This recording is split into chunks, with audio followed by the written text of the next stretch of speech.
Bem-vindos a mais um episódio do Pod de Prosa da Engenharia. E neste episódio especial teremos o lançamento dos 6 passos do imóvel 100% regularizado com o meu parceiro Gustavo Mota. Olá, tudo bem? Bem-vindo, Gustavo. Muito obrigado.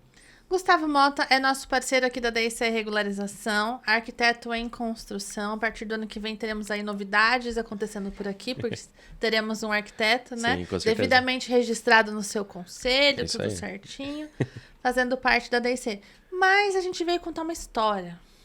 Sim. Porque quando eu... acho que você não me conhece, vou me apresentar para você. Eu sou a Adriana Duarte Sintra, engenheira civil, tenho um escritório especializado em regularização de edificações na Prefeitura, Receita Federal e Cartório. E quando eu abri o escritório lá em 2018, inclusive mês passado, a gente fez aniversário, né? Isso aí. Foi em fevereiro, a gente fez 6 anos? 7. 7 anos aí. 7 anos de DIC De regularização. escritório, tá? De escritório. De formação eu tenho mais de 15, mas aí eu atuava em home office, eu escolhi ter o Pietro, meu filho, então primeiro eu passei essa fase do home office, e aí quando ele já era um homem de 5 anos, eu decidi que já dava pra gente ter uma porta aberta. Eu decidi não, né? Meu irmão me obrigou a ter uma porta aberta, basicamente. Foi decidido. Foi decidido que pra que eu crescesse eu precisaria disso. Eu não acreditei no meu irmão. Obrigada, Davi. Mas foi importante. Eu não teria o Gustavo como parceiro hoje. O Silas, que foi o meu 001, né? O primeiro do escritório. Se eu não tivesse aberto portas. Porque quando a gente trabalha de home office, é mais difícil você ter um parceiro. Sim. Um parceiro assim, como a gente é todo dia, né? Sim, Você pode ter parcerias, Sim. mas não alguém pra estar com você diariamente, né? Porque dentro de casa Fica mais, é mais complicado, restrito, né? É. Mas com portas abertas a gente teve todas essas possibilidades. Silas Henrique, meu primeiro estagiário, que hoje é engenheiro pleno, né? Já tá. Gente, eu falei que daqui a pouco a gente. Eu já tô quase a velha guarda da engenharia, entendeu? Tô ali mais de 15 anos de formada. Gustavo Sim. tá chegando, já é parceiro do escritório há 4 anos, né? 4 anos. Então, assim, as coisas vão melhorando. Várias pessoas passaram por aqui, né, Gu? Sim, com certeza. Que também evoluíram e eu acho isso maravilhoso. E lá, em 2018, quando eu abri o escritório, a gente tinha os 5 passos do imóvel 100% regularizado. Inclusive, altamente difundido. Fizemos treinamento sobre os 5 passos para mais de 100 corretores, Acho que foi né? mais de 100 já. Mais de 100 corretores a gente fez o treinamento. Inclusive, tem palestra agora, dia 19, Verdade. na Associação de Piracaia. Associação dos Engenheiros de Piracaia. Eu vou estar lá dando uma palestra para você, engenheiro arquiteto, que quer saber dicas práticas de como economizar o INSS de obra no projeto, tá? Então, Muito legal, viu? a inscrição tá num link no Google lá no site da Associação dos Engenheiros. No meu Instagram vou colocar também, se vocês quiserem pegar. E aí lá, Gu, naquela época, como que funcionava? A Receita Federal era outra legislação. Tá. Que é aquela da DISO, da SEI, os mais antigos vão saber do que eu tô falando. E naquela época, quando você entrou em que ano? Eu entrei em 2021. Você entrou exatamente Quando na mudou, época que foi na mudou época a que lei. mudou. Exatamente na época que mudou a lei. Antes disso, o que acontecia? As pessoas regularizavam o imóvel no final, quando elas lembravam que isso era importante, Sim. quando precisava, quando ia vender. E, tipo, a Receita Federal não tinha braço para as notificações. Então, muita gente teve decadência. Era outra legislação. Em junho de 2021, o que aconteceu? Mudou. Mudou a lei. E quando a legislação mudou, nós tivemos um novo panorama, novas coisas aconteceram, forma de cálculo mudou, as documentações mudou. E nesse momento nasceu o CNO. O que é CNO, Gustavo? CNO é o Cadastro Nacional de Obras, né? Que a gente pode se dizer aí que é basicamente o CPF da obra, né? Assim como a gente tem o cadastro de pessoa física, a obra tem o CNO. Então, é ali o seu... Vamos dizer que né, a sua certidão de nascimento, quase. Mas seria o Cadastro Nacional de Obras. Perfeito. Agora, entenda o seguinte. Na lei anterior, a gente tinha a SEI, que era o cadastro específico do INSS. Sim. Muitas notificações que a gente recebe hoje vêm com o número de SEI, Sim, né? sim. O que muda da SEI, do cadastro do SEI, né? Cadastro específico do INSS, para o CNO, Cadastro Nacional de Obras. O SEI, ele era feito de ofício. Então, a prefeitura informava para a Receita da obra, não, sei através de qual sistema, e a Receita Federal criava o SEI. Mas ela criava para todas as obras? Não. A prefeitura informava todas as obras? Não. Então, era no sistema que é hoje? Não, era no sistema do DataPrev, que não conversava com o sistema da Receita. Tipo, era outro rolê. O que acontece hoje? Nasceu o CNO. O CNO, ele nasce com uma obrigação. Quando que a pessoa tem obrigatoriedade de fazer o CNO, Gustavo? Então, quando a pessoa vai iniciar a obra, né? A pessoa até muitas das vezes acaba, né, tendo ali, aprovei meu projeto, eu tenho 30 dias para fazer o CNO. Né? Não necessariamente, porque o CNO você tem 30 dias do início da obra. Então, se eu aprovei um projeto e vou começar ele daqui 6 meses, né, você tem ali esses 6 meses, iniciou a obra, aí sim você tem 30 dias para fazer o cadastro do CNO, né? Beleza. A lei que estabeleceu o CNO é de 2021. Sim. Nós estamos em 2025. Certo. Coisas evoluíram durante esse processo. Com certeza. O que recentemente, 2 anos, 1 ano e meio, 2 anos? É, mais ou menos isso. Passou a ser obrigatório para as prefeituras. Então, aí agora, né, as prefeituras são obrigadas, né, a fazer essa declaração do alvará, né? Então, todo alvará que é emitido, a prefeitura tem essa obrigatoriedade de informar a Receita Federal. E se ela não fizer? Aí é multa para ela, né? Para a prefeitura? Para a prefeitura. Tudo bem. Então, a gente já entendeu que agora a gente tem uma legislação nova, que é de 21. A gente tem uma prefeitura obrigada a informar Sim. os alvarás emitidos, tanto alvarás quanto habite-se. E a gente tem uma lei que diz que nós somos obrigados a criar o CNO até 30 dias do início da obra. Antigamente, a gente tinha os 5 passos. Você lembra dos 5? Sim, com certeza. Fala pra mim, então, os 5 passos que a gente sempre divulgou. A gente tem, né, material impresso e tudo mais dos 5 passos. Fala sobre eles pra mim. Seria primeiro, né, a propriedade do imóvel. Então, você ter o seu nome lá como proprietário na matrícula. O segundo, a aprovação do projeto na prefeitura, né? O terceiro seria também na prefeitura, né? Então, seria ali a emissão do habite-se para finalizar essa regularização na prefeitura.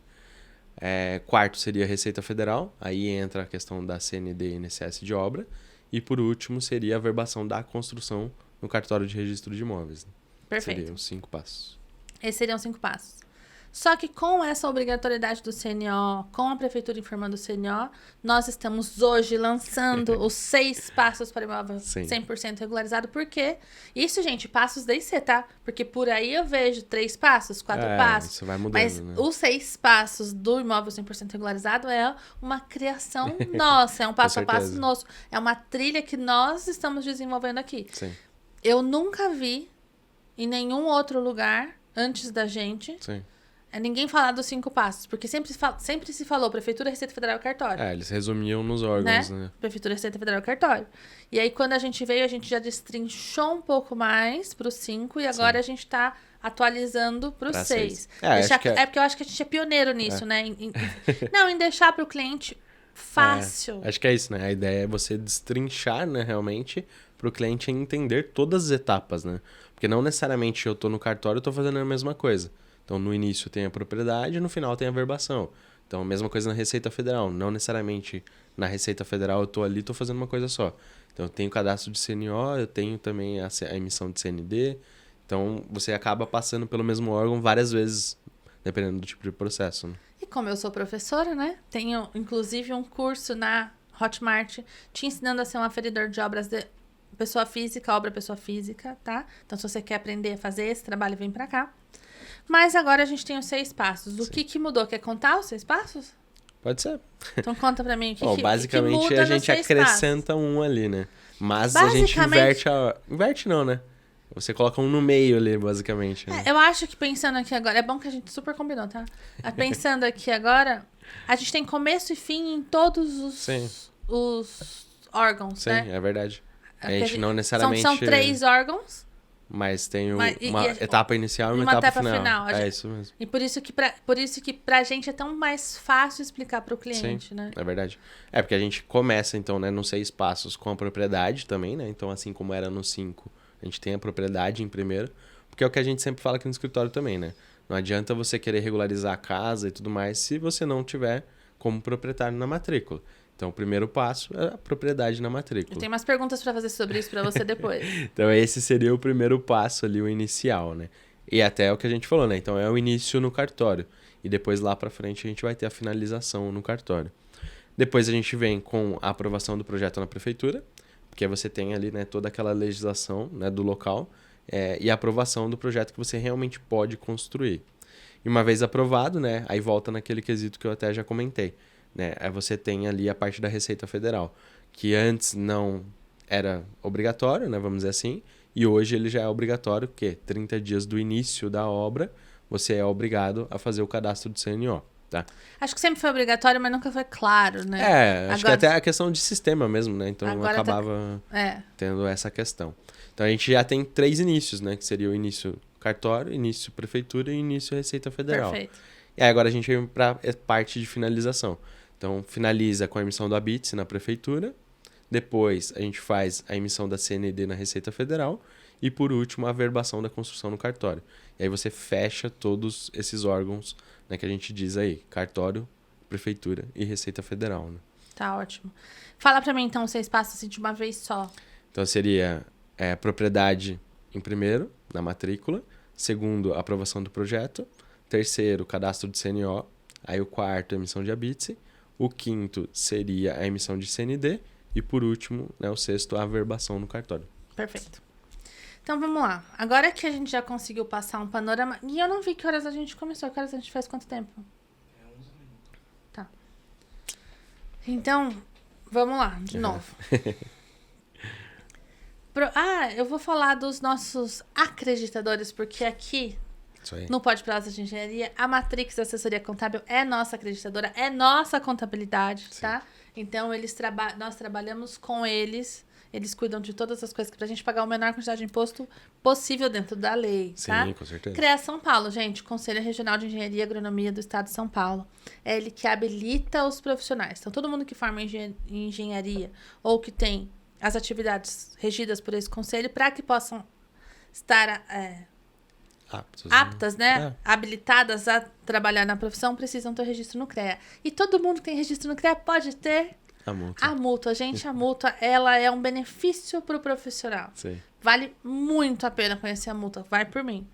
IPEA, Instituto Paulista de Entidades de Classe. Eu, como presidente da Associação dos Engenheiros aqui da cidade, sei o quanto o IPEA ajuda todas as associações de entidades. Sim. Agora, a Construexpo é a maior feira de construção civil de Atibaia, da região, do estado, porque nós estamos lá. Isso, como o DICEI, como associação, e né, o CREA, o CONF sempre apoia a gente. Sim. Você sabia que quando você tem uma noite de sono num colchão, Silicolchões, né, o número 1 do Brasil, você tem um dia mais produtivo, você trabalha melhor, você é mais feliz. Com certeza. Silicolchões Atibaia, gente, ó. É muito importante. Sabia que se você descansar bem, você merece um dia de lazer? Ó, tudo isso é muito bom, viu? Tarde na Represa com o Rafael. Se você quiser dar um passeio de lanche na Represa de Nazaré Paulista, vem pro Tarde na Represa. Eu já fui, tá aprovado. Tá aprovado, Gui? Tá aprovado. Já foi, Gui? Tá aprovado? Ó, o Gui fez joia lá atrás. Enriquecendo com Sério, que é o meu curso na Hotmart. Agora aqui é tudo meu, tá, gente? Sim. O Enriquecendo com Sério, que é o curso da Hotmart. A DIC, que é o nosso escritório, onde o Gustavo é meu parceiro. Sim. O que mais que tem aqui? Gui. Isso, põe na central. Agora vai vir o estúdio. O estúdio. Sim.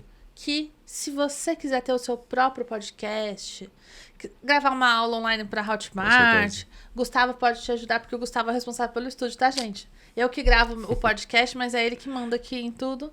E o Gui, que é o nosso operador aqui. Qual que é o nome técnico do Guilherme? Operador de audiovisual? Acho que é. Ele é irmão do Gustavo, né? Gustavo Guilherme, a mãe dele, né? Fez a dupla sertaneja. Então, o que vocês precisarem, Gustavo está à sua disposição no estúdio. Tá? E na DC também. Pra todo canto. Pra todo canto. Precisar. Tudo. E na associação também com a Comissão Jovem. Gente, aqui a gente faz de tudo um pouco. Agora eu vou começar cheio de perguntas. Bora. Pode? Propriedade. Tá. Eu quero que você me fale... nem sei se você vai saber. Ixi, vamos lá. 3 documentos... Tá. Vamos começar. Os 2 que o brasileiro mais ama. E o terceiro que é o que ele deveria estar interessado. Me conta. Acho que assim... Em relação à propriedade. Do que o brasileiro ama, né? Do que o brasileiro ama. O primeiro passo, né, que a gente sempre ouve falar ali, que inclusive é o primeiro documento, né, que da lista aí que vem em ordem, é o contrato de compra e venda, né?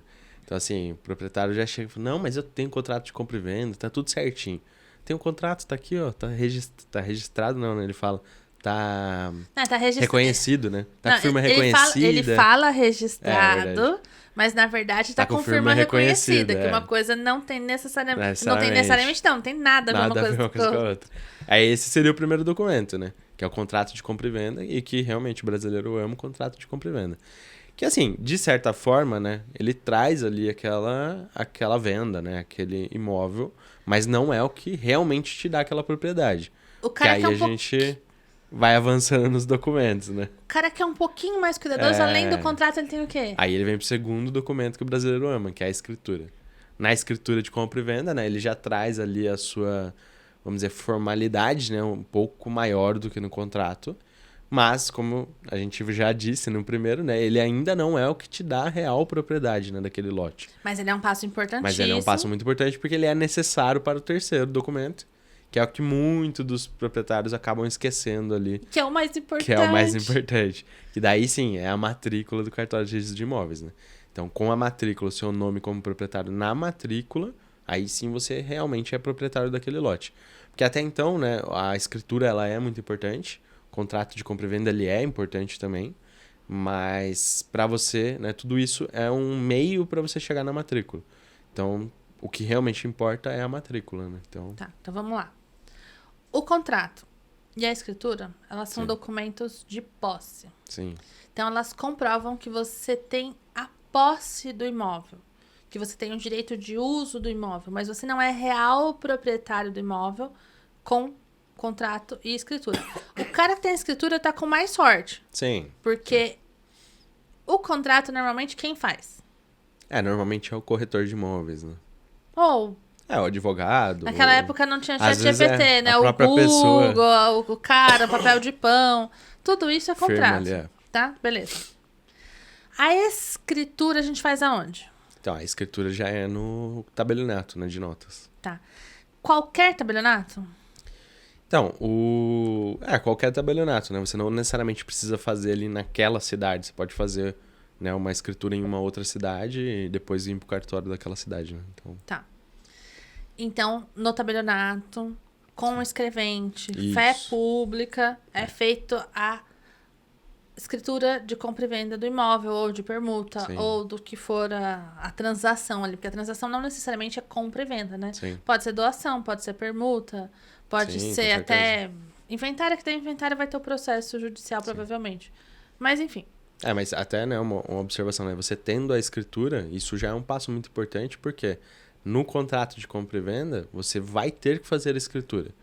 Então, você ainda vai precisar daquela pessoa, daquele contrato, você ainda vai precisar da assinatura daquela pessoa. Então, quando você já está na escritura, isso é importante porque isso já houve, né? Então, você já tem a assinatura, você já tem aquela pessoa, os dados, é um passo muito importante. Por isso que a gente fala que, né, a escritura, ela é muito mais importante do que o contrato, realmente, né? E eu acho que a escritura é o que o brasileiro mais ama. Sim, E o IPTU também. o IPTU Ele ama o IPTU também. Ele ama o IPTU e ele ama a escritura. São as duas coisas que ele ama muito. Aí, o proprietário, que por enquanto ele é possuidor, Sim. ele tem a escritura devidamente assinada por quem vendeu, por quem trocou, por quem fez a negociação com ele, enfim. E ele tem a posse. Sim.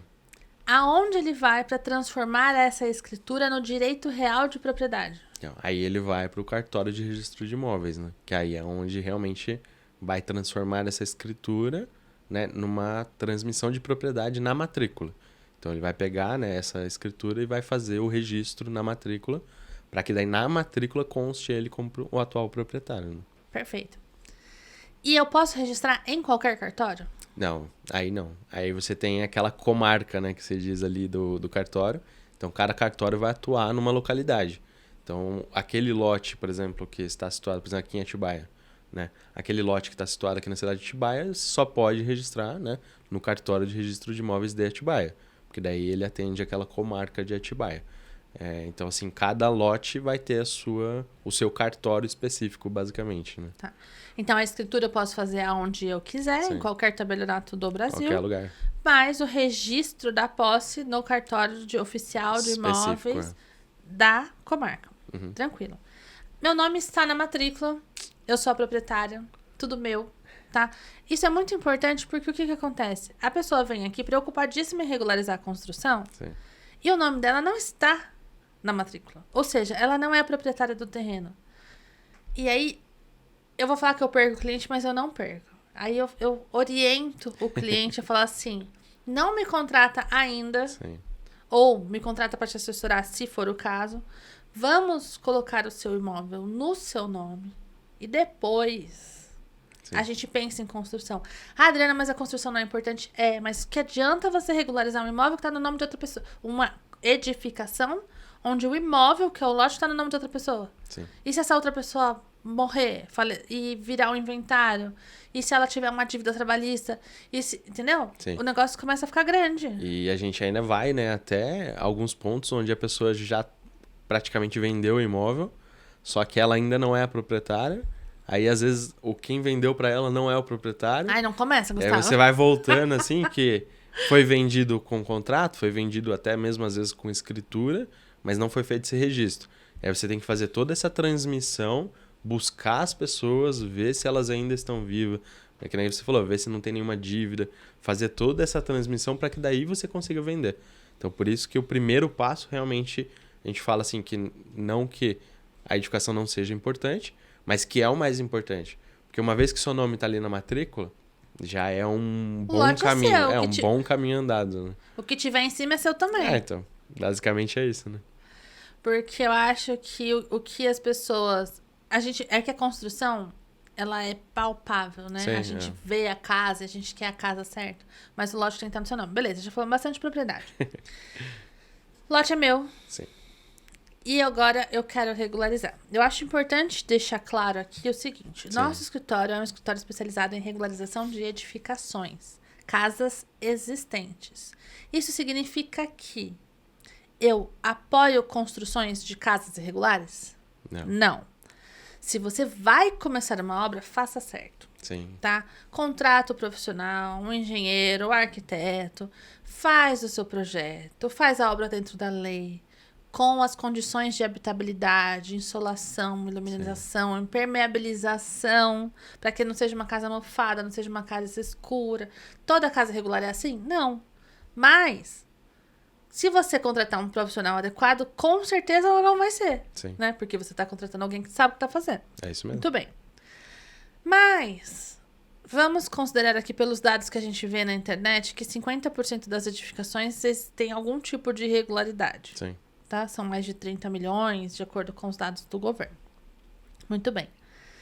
O projeto aprovado deveria ter sido o primeiro passo que a pessoa fez. Muitas, inclusive, fazem. Sim, com certeza. Né? Tem bastante pessoa que faz. Projeto aprovado aonde, Gustavo? Explica mais sobre o passo 2, que é o projeto aprovado. Então, aí sim entra a questão de você aprovar, né, um projeto na prefeitura da sua cidade. Então, a gente falando aqui de Atibaia, né, você faz essa aprovação do projeto e a cidade, né, então a Atibaia vai te dar essa permissão para construir. E aí fala assim, ó, você pode construir conforme está nesse projeto. Seria basicamente esse o caminho, né? Então, normalmente você contrata a pessoa, ela aprova o projeto, a cidade te dá essa permissão e aí você começa a construir. Seria Certo. esse o caminho correto, né?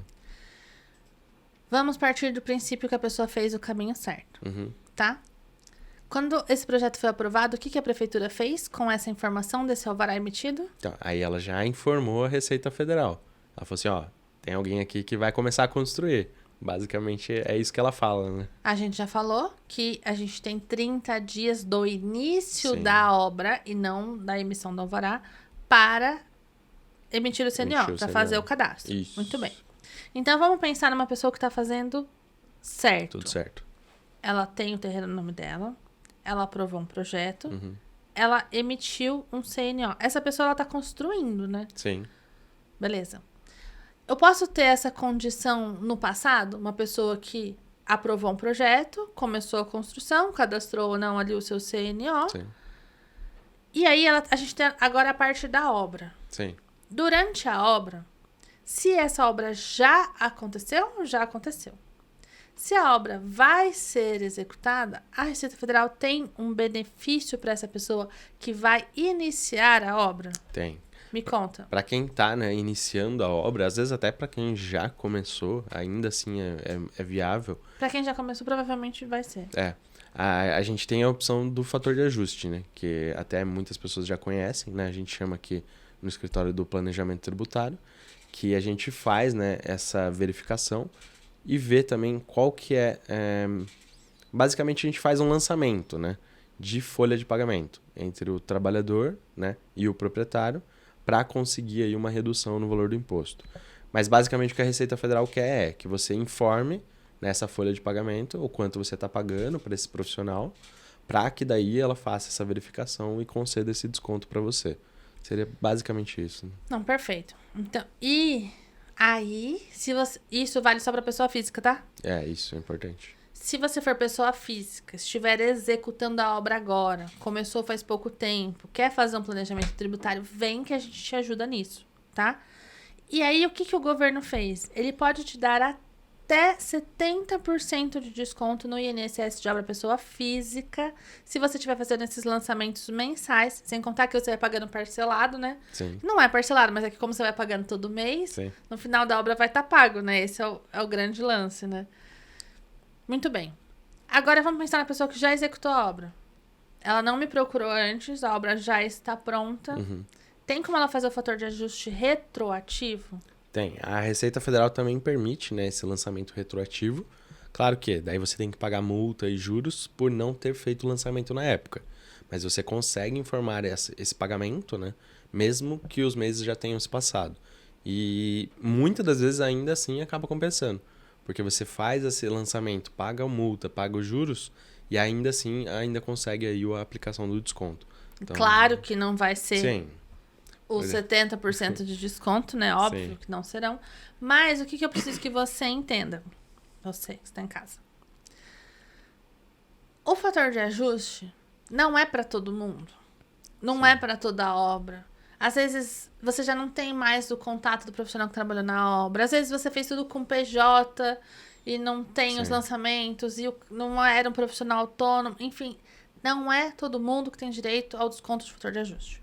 Por isso que, se você estiver no início da obra, procure a gente para verificar a possibilidade, Sim. o desconto, né, que a gente consegue para você.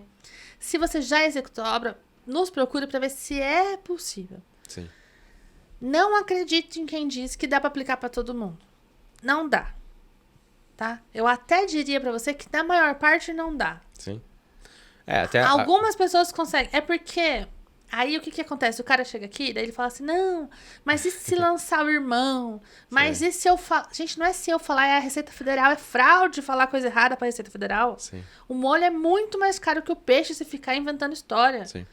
Por isso que a gente aqui no escritório sempre fala, né, já desde o início, né, quando a gente pega esses casos para analisar, que é aquela observação. Você precisa, né, que seja um profissional que realmente atua na obra. Você precisa dessa folha de pagamento, né, que você efetuou de pagamento. Você precisa realmente ter esse contato. E às vezes o retroativo acaba não sendo viável exatamente por conta disso. Porque às vezes a pessoa já não tem mais o contato daquela pessoa que trabalhou na obra. Às vezes não consegue, não pegou o recibo. Então, assim, do início é muito mais fácil, né? Porque daí você já consegue ir guiando e verificando esses quesitos já desde o início. Então, esse profissional, eu vou informar o rendimento que eu vou fazer, eu tenho já os dados dele, então, assim, é muito mais fácil. Ele tá ciente, assim a gente por conversou, né? O que acontece aqui? Às vezes o cliente procura Sim. com umas propostas, pra mim, absurdas. E aí eu falo pra ele assim, então você fica à vontade pra fazer com a pessoa que você conversou, porque aqui a gente não faz assim. Então, o que eu tô te dizendo é o seguinte, você manda a sua documentação, isso é uma coisa muito importante. Sim. Não tem como fazer uma análise de caso sem documentação, tá? Eu posso te dar, minha casa tem 300 metros, tá bom, vai ficar X. Ah, mas eu consigo aplicar fator de ajuste? Não sei, preciso do seu alvará, preciso dos seus recibos, preciso, né? Eu preciso conversar com quem tá executando a sua obra, enfim. Então, pra que a gente faça um processo real, bem feito, eu preciso ter acesso à sua documentação, senão eu não consigo te dar uma precisão de informação. Sim. Muito bem. Dito que fator de ajuste não é para todo mundo, mas para quem é uma mão na roda, tá? E aí a gente já tem propriedade, já tem projeto aprovado, já tem CNO. Aqui, enquanto acontece o fator de ajuste, o que está acontecendo? A casa está sendo construída. Se a casa já existe, a casa está pronta. Quando eu chego no Habite, o que eu preciso para que o Habite seja emitido? Então, aqui em Atibaia, né, tem a questão documental, né? Então você vai precisar de alguns documentos e dentro deles tem a caderneta de obras que o profissional precisa assinar para finalizar. Mas para você tirar o Habite, você precisa que a construção esteja finalizada, né, em nível de habitabilidade realmente. Então a pessoa pode habitar aquele local. Então quer dizer que tem basicamente porta, janela, ela está finalizada, né? E ela tem que estar construída igual ao projeto aprovado. Seria basicamente isso aí. Vamos lá, pessoal, aqui a gente tem um outro ponto. Tirando toda a questão de habitabilidade e segurança, Sim. como guarda-corpos e tudo mais, o Gustavo falou uma coisa agora que é fundamental. Precisa estar executado conforme o projeto aprovado. Você tem um alvará de licença de construção que te permite construir o que está no projeto. Sim. Aí você vai lá e constrói o que você quer, que não é o que você aprovou. Tudo bem, acontece.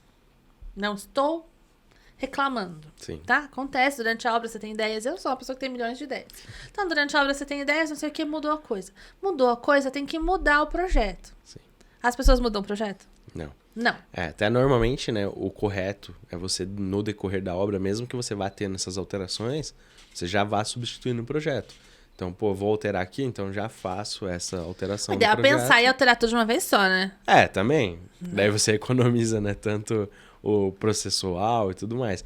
Mas é que a gente sabe que durante a obra acaba acontecendo, que nem você falando, né, muitas ideias. Então, mas assim, o ideal seria já ir alterando. Mas a gente sabe que muitas das vezes isso não acontece, né? Uma vez que eu tenho ali o alvará, eu vou construir, depois eu procuro saber como regularizar isso, né? Aí o cara veio aqui pra tirar o Habite. Aí eu chego lá, a casa tá diferente. Sim. O Habite vai sair? Não. Não. O que vai ter que fazer? Substituir o projeto por um projeto de regularização. Ou seja, uma casa que acabou de ser construída vai ter que ser regularizada com Habite emitido através de um projeto de regularização. Por quê? Porque ele construiu diferente do projeto. Sim. É sempre que eu consigo... Agora eu vou falar de Atibaia. Cada município vai ter a sua legislação específica. Sim. Aqui em Atibaia, é sempre que eu vou lá aprovar um projeto de regularização e pronto? Então, na verdade, o projeto de regularização tem suas regras também, né? Que vai depender de cidade para cidade. Sim, com certeza. Então, assim, tem cidade, inclusive, que nem tem essa opção, né? Então, é até válido lembrar isso, né? Que em Atibaia a gente tem essa opção, né? No momento, né, que a gente está falando aqui hoje, ela permite você regularizar construções finalizadas, se não me falha a memória, maio de 22, né? Então, assim, se você finalizou a obra em 23, 24, agora 25, né? Você não entra nessa aplicação. Mas, né, uma vez que você finalizou a obra dentro dos quesitos, você consegue fazer um projeto de regularização em substituição ao que foi aprovado inicialmente, né? Só para você que está em casa entender a diferença. Obras concluídas até maio de 22, conforme a legislação que a gente tem em Atibaia hoje, que nós estamos em março de 25. Se você ocupou um pedaço do recuo lateral, quer ver? Eu vou dar um exemplo clássico. Sim. A porta da cozinha, aí tem aquele recuo que põe a máquina. Uhum. Aí a pessoa precisa secar a roupa quando chove. Daí ela pega e dá aquela cobridinha assim da lavanderia no muro. Sim. Ali era um recuo obrigatório. Recuo lateral. Ela fez um telhadinho de nada ali, ó. 2 por 1,5. Sim. Mas ela cobriu um recuo lateral obrigatório. Não poderia ter coberto. No projeto de regularização, se isso estiver comprovado, que foi feito até maio de 22, se você não quiser desmontar esse telhado, mediante pagamento de contrapartida, você consegue manter o telhado lá. Ah, mas a multa vai ficar cara. Que a contrapartida, eu falo que é o nome bonito da multa, tá? Ah, mas a contrapartida vai ficar cara, eu prefiro desmontar o telhado. Boa, se você desmontar o telhado e deixar igual o projeto aprovado, Sim. tá resolvido. Agora, você tem o seu projeto aprovado em 2023. E aí você vai lá e constrói o pedacinho no recuo lateral. Você vai poder pagar a contrapartida? Não. Por quê? Porque você tinha um projeto aprovado. Você sabia que não podia. E a legislação diz que tudo que acontecer depois de maio de 22 tem que seguir a lei. Então, você não consegue aplicar a contrapartida para isso. Qual que vai ser a solução? corta, tira a telha e resolve. Então, em alguns casos, a adequação da construção é necessária. Sim. Projetos recentes, projetos novos, que você constrói diferente. Ah, eu construí diferente, mas ocupei uma área que eu poderia ocupar. Beleza, Sim. aprova. Ah, eu construí diferente, mas eu ocupei um recuo obrigatório. Não aprova. Então, cuidado que a lei de regularização não permite com que você faça qualquer coisa, tá? Sim, isso é importante falar, né? Porque a pessoa fala assim, vou construir errado, depois eu regularizo. Não funciona assim. Sim. Porque assim, a lei de regularização, né, ela tem também as suas regras, né? Então, assim como para você tem que fazer a aprovação de um projeto, tem as regras, para você regularizar, você também tem essas regras. E uma das regras mais importantes, vamos dizer assim, é a questão da data. Se você não se atentar à questão da data, você pode acabar tendo uma edificação que não é possível regularizar, mas você muitas das vezes não vai querer demolir. E aí você acaba ficando Então ali... faz certo. Então, aí você acaba ficando ali naquele meio termo, né? Onde você não tem uma edificação regularizada, mas você também não consegue regularizar. Então, por isso que é importante sempre estar de olho nisso. Adriana, mas pra que tem lei de regularização, então? Gente, metade das construções, teoricamente, aí, conforme os estudos, são irregulares. Sim. Então, tem casas de 40, de 30, de 20, de 15 anos que foram construídas e não tem projeto. Essas construções precisam ser regularizadas. E é óbvio que há 40 anos atrás, que há 30 anos atrás, não eram os recuos, não era a legislação que é hoje. Então, é difícil exigir de uma casa de 30 anos a mesma ideia de construção que a gente tem hoje. Sim. Por isso que é permitido que essas obras sejam regularizadas. E por isso que se seu projeto é recente, e eu considero de 22 para frente recente, Sim. dá 2 anos de obra, você já podia ter pesquisado no Google, você já contratou um engenheiro. Sim. Nosso acesso à informação hoje é muito maior. Então, eu não acho que a prefeitura está errada. Como eu disse, eu não apoio que você construa irregular hoje. Mas o que já existe precisa ser resolvido. E aí a gente está aqui para isso. Para quem já está numa casa, seja ela que o pai construiu, que o vô construiu, que comprou recentemente, que é antiga e não tem documento, a gente está aqui para tornar isso regularizado. Muito bem. Habite-se. O habite se torna o imóvel 100% regular onde? Na prefeitura. Então, na prefeitura ficou tudo certo. Isso. O habite-se vai ser atualizado. O IPTU vai ser atualizado, atualizado. vai ficar tudo certinho. É isso aí. Quando você tem o habite, você tem aquela comprovação da prefeitura que o imóvel está regularizado, né? E até a gente fala, né, que isso, né, habite é um nome que tem, por exemplo, aqui em Atibaia. A gente sabe que tem outras cidades que tem verdade. certificado de conclusão de obra, tem diversas nomeações, mas é a mesma finalidade. E, inclusive aqui em Atibaia, né, quando você fala obras comerciais, industriais, não é habite, né? É o alvará de utilização. Mas no final, tudo isso é para comprovar que aquela obra foi finalizada conforme o projeto já aprovado e que ela realmente está ali apta para, né, ou moradia ou uso, né? Muito bem. É basicamente isso. Agora que meu imóvel está 100% regularizado na prefeitura, eu quero regularizar o meu imóvel 100% na Receita. Sim. Porque eu já avisei para a Receita que eu estava construindo. Se eu fiz o planejamento tributário ou não, é outra questão aqui agora. Ah, não fiz. Não tem problema, paga por aferição indireta. Sim. Ah, mas eu vou pagar mais caro. Cara, faz parte do jogo, entendeu? O imposto tá aí, vai ter que ser pago. Inclusive, eu já fui corrigida que INSS não é imposto. São as contribuições previdenciárias dos trabalhadores da obra. Mas o brasileiro conhece ele como imposto, né? Então, vamos manter aqui o nome. E até é válido lembrar, né? Que, na verdade, não é que você tá pagando mais caro. Você tá pagando o valor... Que já deveria ter pago. Já deveria ter sido pago. E, além disso, né? O fator de ajuste normalmente é aplicado um desconto.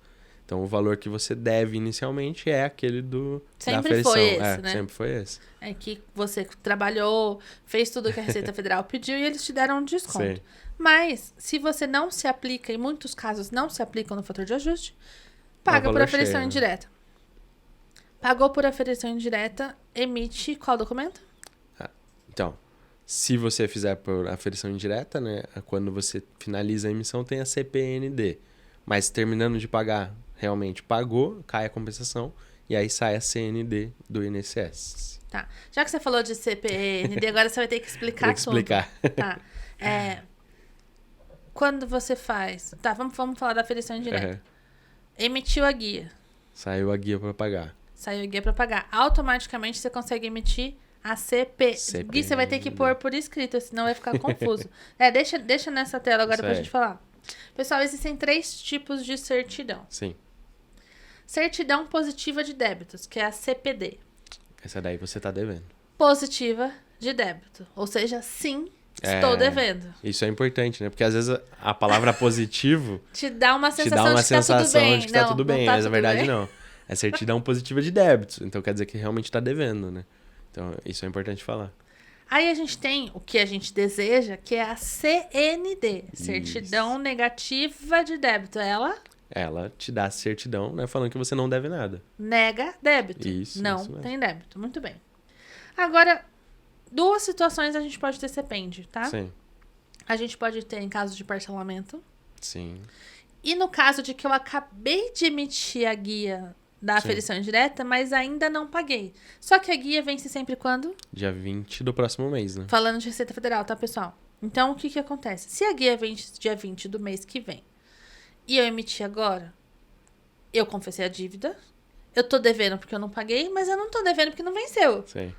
Então, eu tenho direito a certidão positiva, tô devendo, Sim. com efeito de negativa. Por que efeito de negativa? Porque o débito está ou parcelado ou não tá vencido. Sim. O cartório aceita a CPEND para fazer a verbação no registro de imóveis? Então, o cartório aqui de Atibaia aceita. Acredito que... Todos deveriam aceitar. Todos Tá escrito lá que deveriam pode, aceitar. que deveria aceitar. Então, assim, eles aceitam essa porque você realmente não tá devendo também, né? Então, Tá. Então, isso é um negócio legal. Se você faz por aferição indireta, principalmente se você procura um especialista, uma assessoria Sim. igual a gente consegue te auxiliar, tipo, cara, vamos fazer isso no primeiro dia do mês que vem, que vai vencer no dia 20 do outro mês. sim, você Aí a ganha gente tempo. já transfere, recebe o sinal da venda. Sabe, a gente pensa como trazer a melhor solução para você, Sim. né? Então, agora que a gente falou de negativa, positiva e efeito negativa, o que a gente realmente quer é a certidão negativa de débitos. do INSS Isso. na Receita Federal. É isso aí. E aí, eu não tô interessada aqui se você pagou por mês, se você Sim. pagou no final. Eu preciso que, no final das contas, Sim. você não deva nada para a Receita em relação à obra. Isso, é válido dizer, né? Que é em relação à obra, não a CPF ou alguma outra coisa do tipo, né? Muito bem. Agora, volta para mim aqui, Gui. A gente já falou da propriedade, do projeto aprovado, do CNO, do Habite. A gente já pagou o imposto na Receita. Já tá quase tudo certo. Mas, você falou uma coisa. O CNO é o CPF Sim. da obra. A matrícula que a gente falou no começo, eu chamo de certidão de nascimento do terreno. A matrícula é a certidão de nascimento de um lote. Sim. Existe terra, né? Os mais antigos vão entender. Terra é sempre terra. Terra. Mas não tem casa. Tem terra. Sim. Como que eu faço para edificação existir na matrícula e documentalmente a casa nascer, existir dentro da matrícula? Então, aí nesse caso você tem que fazer a averbação da construção, né? Que seria fazer constar essa construção, onde hoje é só lote. O que normalmente o cartório pede, né? Pelo menos aqui em Atibaia. É o habite da prefeitura, falando que a edificação está regularizada na prefeitura, e a CND da Receita Federal, que é falando que a edificação está regularizada na Receita Federal. Então, basicamente, o que o cartório quer é que ela esteja regularizada na prefeitura e na Receita Federal, para daí você regularizar no cartório. E aí você consegue fazer constar essa edificação. E aí a matrícula, que era somente um lote, passa a constar ali uma construção também, né? Agora que eu tenho um documento que a minha edificação existe, a minha matrícula diz que foi edificado neste imóvel, uma edificação com 150 metros quadrados, tal. Documentalmente existe. O que eu posso fazer com este imóvel? Aí fica o O que você problema é quiser. seu. Não, você pode vender financiado, você pode... Né, o que te permitir, né, fazer com relação a uma construção, você pode. Mas o que o pessoal mais se interessa é vender o imóvel financiado. Porque hoje você não consegue, né, fazer uma venda financiada se o imóvel não constar, né, a construção na matrícula. Porque basicamente o cartório vai falar o quê? Aqui tem uma edificação. E é o que o banco quer. Que essa edificação conste realmente na matrícula. Então, esse é o principal ponto, né? Esse é o principal ponto. A maioria das pessoas só se lembram de averbar a construção em 2 momentos. E esse vídeo serve para você aprender isso e não deixar pro final. Mas a gente tem a questão da venda. E aí aqui a gente tem perda de negócio. Sim. Que de repente o cara... eu gosto sempre de pensar do lado positivo, né? O cara recebeu uma proposta de um emprego onde ele vai ganhar em dólar na Flórida e ele precisa ir pra lá em 15 dias. Sim. Ó, cenário do futuro maravilhoso, tá? Ou num outro estado onde ele foi promovido pela empresa, vai ganhar o dobro do salário, tem que pegar a família e ir embora. E aí ele decidiu vender a casa aqui, porque nesse momento não faz mais sentido ter a casa. Ele vai mudar pra uma casa maior, melhor e tudo mais. Aí ele descobre que ele não tem documento, que ele não tem papel, que ele não consegue vender financiado. Hoje em dia, pouca gente tem dinheiro para comprar à vista. Ou se comprar à vista, vai desvalorizar seu imóvel em pelo menos 30%, porque você não tem documento. E aí, viu que o cara perdeu o negócio? Sim, não, com certeza. E assim, né, o que a gente até fala na questão do negócio, né?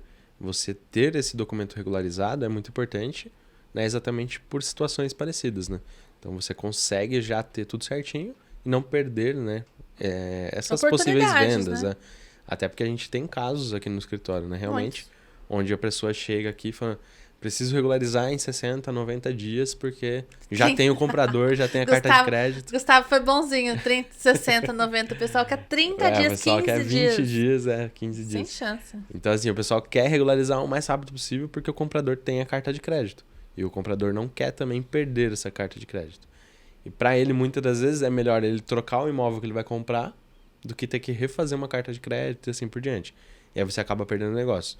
A gente tem um caso, né, até recente, que o proprietário perdeu mais de 2, 3 negócios. Porque o prazo da regularização se estendeu por N motivos, né? E ele acabou perdendo uma venda, depois perdeu outra e isso acabou... né? Então, assim, você não perde um negócio, às vezes você perde mais de um negócio ainda. Então... E quando você não quer vender, não faz diferença. Sim. Só que a hora que você quer, e aí eu dei um motivo bom, mas podia não ser um motivo bom. Sim. Você podia estar precisando daquele dinheiro muito naquele momento. Sim, também. E aí ou você vende muito mais barato e perde dinheiro. Sim. E, enfim, sabe outro caso chato que a pessoa aparece para regularizar? Inventário. Também. Que daí precisou vender e não sei o quê. Aí já tem toda a dor do momento, já tem todo o sofrimento, já tem tanta... viúvas, muitas viúvas passam por aqui. E o marido que sempre fez tudo a vida toda e agora ela tá ali. E, cara, eu fico honrada de poder atender todo mundo. E principalmente esse nicho, né? De pessoas que realmente precisam de mim. Que elas realmente não sabem o que fazer. E elas vêm aqui, elas... conhecem a gente e são bem tratadas e confiam no nosso trabalho. E saber que eu posso trazer essa tranquilidade para essa mulher que tá em casa, fragilizada, para mim, não tem preço. Eu acho até que na questão, né, burocrática, a gente falando aqui, né, que é um procedimento burocrático, vale lembrar que, assim, o quanto antes você puder ver essa... Porque a gente sabe que burocracia normalmente não é muito legal, a gente às vezes evita e assim por diante. E as taxas, os impostos não são baratos, mas assim, o quanto né? antes você puder pelo menos ver, né? Então, por exemplo, esse levantamento que a gente não cobra nada, né? Momento bônus, vamos começar já, momento bônus, vai. A gente faz essas consultorias sem cobrar nada, então você vem com o seu caso, conversa com a gente, explica, a gente faz essa análise, faz o levantamento de valores, porque mesmo que a situação hoje não seja, né, financeiramente falando, principalmente, né, para você regularizar, você começa a se preparar para essa regularização. Por quê? Porque daí você já sabe de valores, você já tem uma ideia de processo, você sabe como funciona. E daqui 1 ano, daqui 2 anos, daqui 6 meses, dependendo de qual for o procedimento, de qual for a situação financeira, você já busca essa regularização.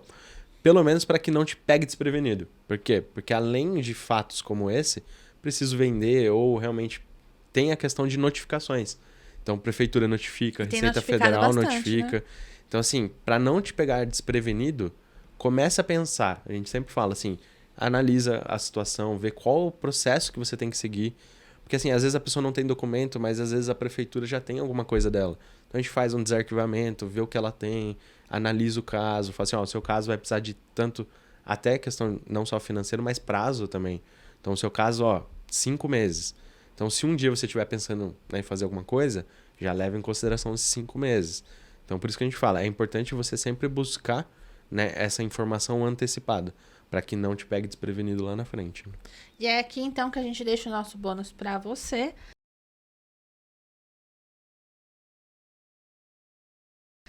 Se você quer entender o seu processo, poxa, Adriana, mas eu não tenho dinheiro para fazer agora, não tem problema, tá? Gustavo e eu estamos aqui para isso.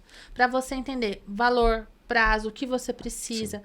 quanto você desvaloriza a casa se vender sem a documentação, quanto você ganha se tiver com documentação regular. A gente te ajuda a montar o panorama e você vai para casa. A gente não cobra nada por isso, por enquanto. Mas por enquanto a gente não tá cobrando nada. Você pode vir, a gente vai fazer isso para você. É o nosso bônus da IC para você. E quando você tem conhecimento, quando você sabe, você consegue planejar, você consegue Sim. montar estratégia, você consegue achar a solução. Sim. Agora ficar vendido na dúvida, puta, é caro. Não, é. Porque E assim, aí, é caro quanto? Demora quanto? Tipo, é pior, isso consome muito mais a sua energia. e são 2 pontos, né? Um que às vezes as pessoas não buscam essa informação porque ficam com medo, né, de vincular alguma coisa. Eu não tenho dinheiro para regularizar agora, então se eu procurar, alguém vai saber e vai, né, vai fazer com que eu regularize agora. Não, pelo contrário, na verdade a gente está aqui para te passar a informação para você se planejar para isso. Então, mesmo que não seja o momento, você se planeja para que um dia seja. E outro ponto, né, seria com relação a questão, né, do que a gente faz essa análise, né, sempre buscando o melhor cenário também para o proprietário. Então a gente vai sempre analisar ali, né, lógico que dentro de toda legislação, mas existem diversos tipos de processo, né, e cada processo vai se adequar dependendo do tipo de caso que você tem. Então, por isso que é sempre bom buscar essa informação antecipada, né? E por isso que eu preciso que você mande a documentação, porque sem a documentação eu não consigo fazer. Porque às vezes a pessoa quer só um... A gente já deu esse exemplo em outros casos, né? Teve Sim. um caso, um senhor de 91 anos, ele não queria mandar a documentação pra mim de jeito nenhum. Sim. Mas a casa tinha 540 metros.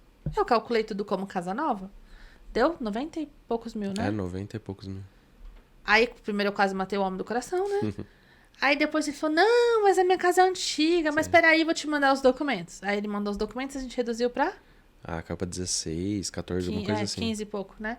Então, assim, cara, de 90 pra 15, só que sem ter documento eu não consigo saber. Sim. Porque eu vou considerar tudo novo, todas as taxas, todos os impostos, tudo. Vai que já pagou alguma coisa no passado, vai que... E aí eu preciso olhar, Sim. tá? Então vamos encerrar, que já deu o nosso tempo. Gustavo, muito, muito obrigada por ter gravado esse episódio comigo. Muito obrigada por ser meu parceiro na DC. Muito obrigada pelos 4 anos que você está aqui comigo, né? De 7 de escritório, 4 com você, Sim. mais de 50%. Mais da metade. Mais da metade. E pra você que tá em casa, obrigada por ter participado. E não esquece de procurar a DIC para saber sobre a sua regularização. Na Prefeitura aqui em Atibaia, Receita Federal para todo o Brasil e cartório aqui na região também. Um abraço, tchau, tchau.